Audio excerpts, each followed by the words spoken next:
Et bien le bonjour à toutes et à tous. On se retrouve aujourd'hui pour la toute première vidéo de cette chaîne, ma toute première vidéo sur YouTube. Alors je vais être honnête avec vous, j'avais pas prévu de commencer à faire des vidéos aujourd'hui, mais au vu de l'actualité, au vu de ce que j'ai vu ce matin en me réveillant sur X, je ne me voyais pas ne pas faire une vidéo à ce sujet, hein. Je parle bien évidemment, comme vous le voyez à l'image, de la retraite, enfin de la retraite internationale de Fan Zhendong et Chen Meng, les deux pongistes chinois, donc les deux légendes chinoises qui ont annoncé ce matin qu'ils allaient tout simplement ne plus participer au circuit international WTT et ITTF. On va en parler plus en détail tout de suite, mais avant ça, générique.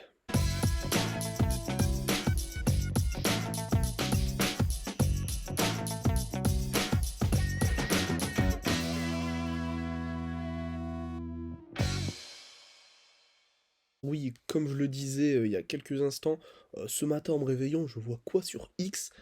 Tout simplement ce tweet de Cho Ale, donc c'est un compte qui relaie des informations sur le ping sur X, hein, n'hésitez pas à aller le follow d'ailleurs, qui montre voilà l'image que vous voyez à l'écran. Fan Zhendong qui remet donc un document à la WTT, ou à l'ITTF, je sais pas vraiment, pour dire que il va plus jouer, qu'il se retire du classement international. Bon, bien sûr, ça fait réagir énormément d'acteurs du ping, de fans de ping, parce que Fan, c'est quand même un grand joueur, un gros joueur, une légende. Voilà, et donc ça n'a pas été le seul à faire cette annonce. Cheng Meng aussi, qui a rempli ce document. Donc, en gros, ils ne participeront plus ni au tournoi WTT, donc les tournois qui faisaient principalement ces joueurs-là, parce qu'on parle quand même des top mondiaux, hein. Ils participaient donc au Smash et aux Champions.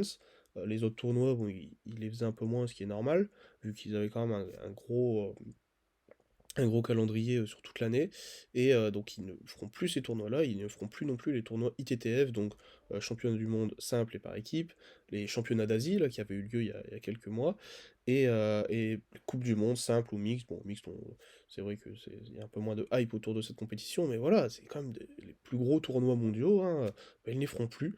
Ça fait quand même quelques semaines, quelques mois, depuis les JO notamment, que les deux joueurs sont plus actifs sur le circuit, hein. Je vais pas dire qu'on l'avait senti venir, mais voilà, il y avait une baisse, peut-être pas de motivation, mais d'implication dans le circuit international. Mais bon, de là à complètement se retirer de ces compétitions, c'est quand même quelque chose d'assez énorme et imprévisible. Donc bon, on va quand même parler de ces champions, hein. Fan, notamment énorme champion, une légende chinoise et mondiale en fait, hein, une légende du ping.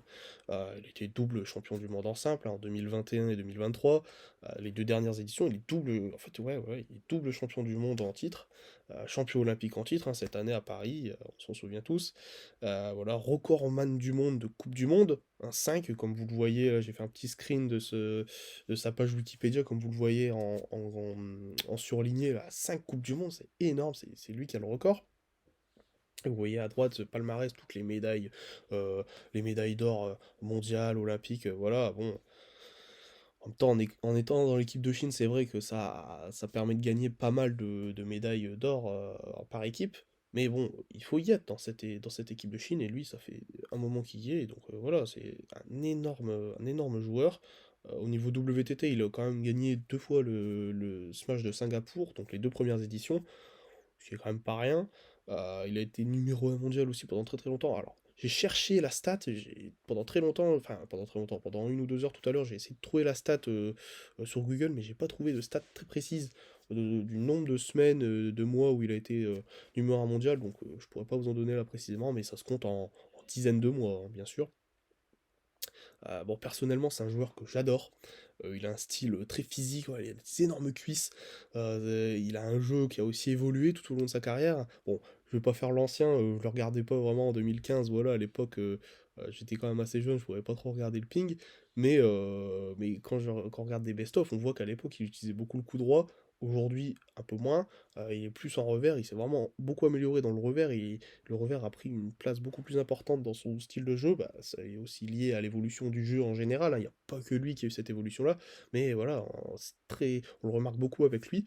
C'est quand même quelque chose de très intéressant et qui montre aussi toute l'évolution et tout le niveau et le panel technique de ce joueur, quoi. C'est vraiment un joueur exceptionnel. Ouais, bien sûr, je suis très triste de le voir quitter le circuit international.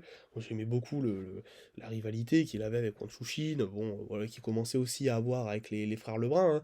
Il y a quand même eu de très très beaux matchs entre la fratrie et Fan Zhendong au championnat du monde par équipe, là, à Busan en début d'année.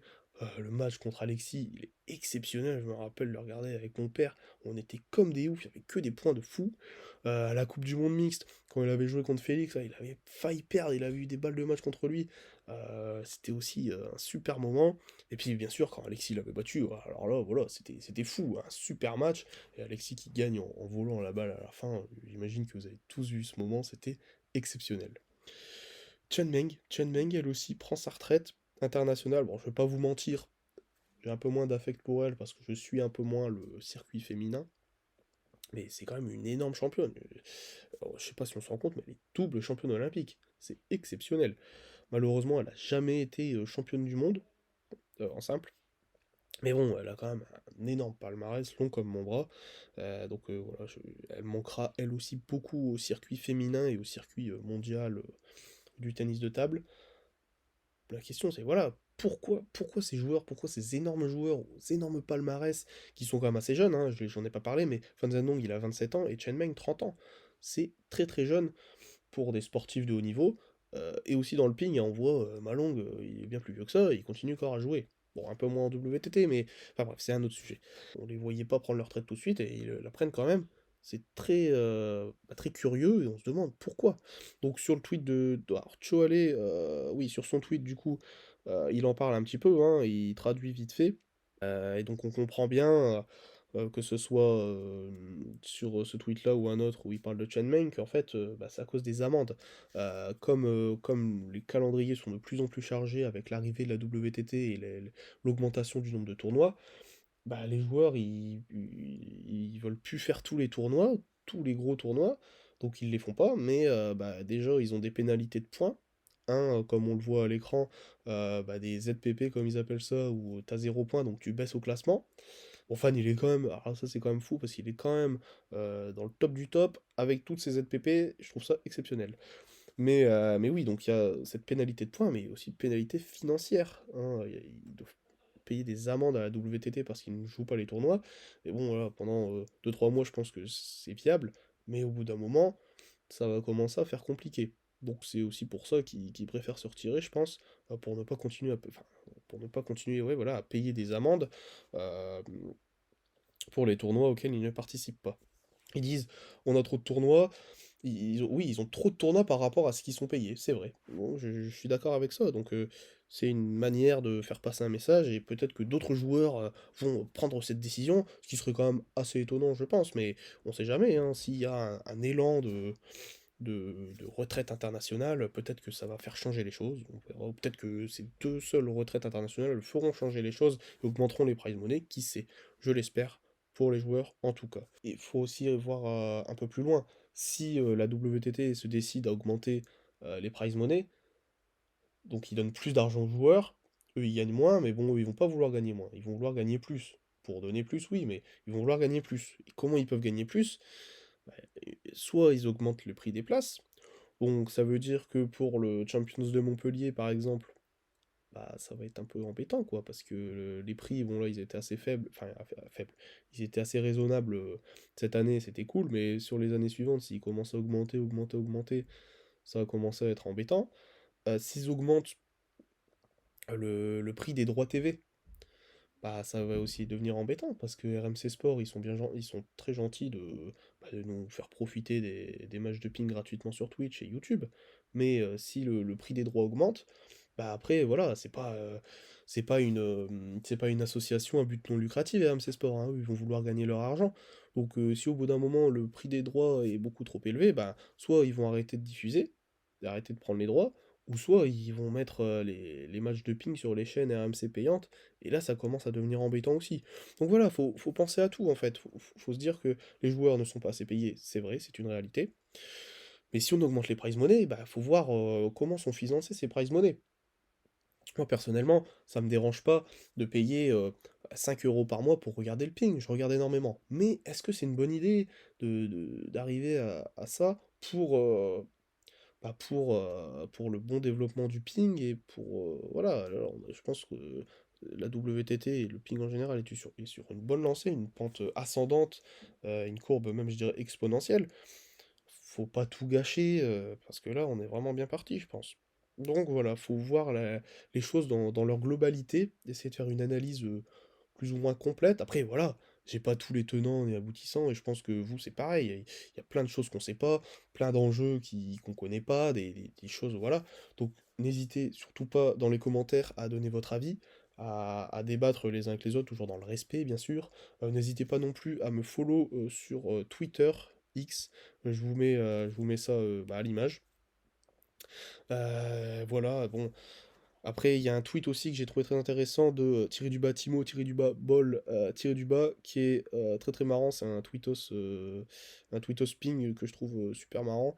Et qui, voilà, qui fait le parallèle avec l'ATP au tennis, où voilà, le top 30 donc, a l'obligation de faire les 18 tournois dans l'année. Forcément, WTT, ils disent qu'ils sont encore gentils. Voilà. Au tennis, les joueurs gagnent beaucoup plus. C'est un autre monde en fait. Donc, à WTT, eux, ils ont pas l'air de s'en rendre compte, tu vois. Ils se disent, bah, pourquoi les tennisman, eux, ils peuvent le faire et pas les pongistes? Et puis en plus, ils doivent avoir des raisonnements du style, en plus au tennis, ils jouent pendant des heures, le sport, il est quand même plus physique que le ping. Gna gna gna gna. Oui, mais c'est pas pareil, hein, c'est pas le même sport, c'est pas. Voilà. Donc on peut pas faire ce genre de parallèle que la WTT a l'air de faire, comme le dit notre cher Timo Boll, avec qui je suis entièrement d'accord sur ce point-là. Donc voilà, il y a beaucoup de débats à avoir, beaucoup de réflexions à avoir, je pense, et au niveau des joueurs, et au niveau de la WTT. Et peut-être aussi des fédérations nationales, hein, qui peuvent, pourquoi pas, jouer un rôle. Faut essayer voilà, de réfléchir à des solutions, à comment faire pour que tout le monde soit content, pour que bah, les instances elles soient contentes parce que bah, eux aussi ils doivent faire leur argent, hein, bien sûr, pour que les joueurs bah, ils soient à l'aise, heureux de jouer, et qu'ils soient rémunérés à la hauteur de leur niveau et de leur performance, et puis pour que nous on puisse profiter du spectacle et du divertissement sans débourser des sommes astronomiques et en ayant des conditions de diffusion de qualité. À la WTT, voilà, après, là, je les présente un peu, je vais pas dire méchamment, mais c'est un peu l'air d'être les grands méchants de l'histoire. Mais bon, ils font quand même des choses exceptionnelles, hein, toute la direction artistique des tournois, la qualité de la production, etc. C'est quand même très très fort ce qu'ils font. Voilà, en fait, il faut que tous les acteurs travaillent ensemble pour que tout le monde soit content. C'est vraiment ça le principal, et je pense que ça va être quelque chose de très important pour la suite du développement de ce sport, qui, je le redis, et je pense que vous serez tous d'accord avec moi à ce niveau-là, qui est dans une phase absolument exceptionnelle. Je suis très heureux de voir à quel point le sport se développe depuis maintenant, allez, je vais dire 1 an et demi, 2 ans. Voilà, on vit des choses exceptionnelles, on a beaucoup de chance de vivre ça de notre vivant, et de voir ça de nos yeux. Donc, faut se rendre compte de la chance qu'on a, mais il faut aussi se rendre compte qu'il y a des problèmes, que tout n'est pas rose. Après, tout n'est pas tout blanc, tout n'est pas tout noir, hein. Je pense que les joueurs, ils ont peut-être aussi parfois des torts, voilà, tout le monde n'est pas parfait, voilà. Il faut apporter de la nuance et il faut réfléchir ensemble. Sur ce, je clôt cette vidéo, et je clôt pas le débat, mais j'essaye de revenir sur des choses un peu plus positives en vous parlant de la prochaine vidéo. À la base, c'était cette vidéo-là qui devait être la première de ma chaîne, mais bon, l'actualité en a fait que je me suis senti obligé, j'ai pris la responsabilité de commencer cette chaîne avant le départ initialement prévu. Prochaine vidéo le 5 janvier, vidéo preview du WTT Star Contender de Doha, qui va être le premier tournoi de l'année, qui va être super intéressant. Voilà, donc je vous souhaite à toutes et à tous une bonne journée, une bonne soirée, et je vous dis à très très bientôt sur Pivot du Revers.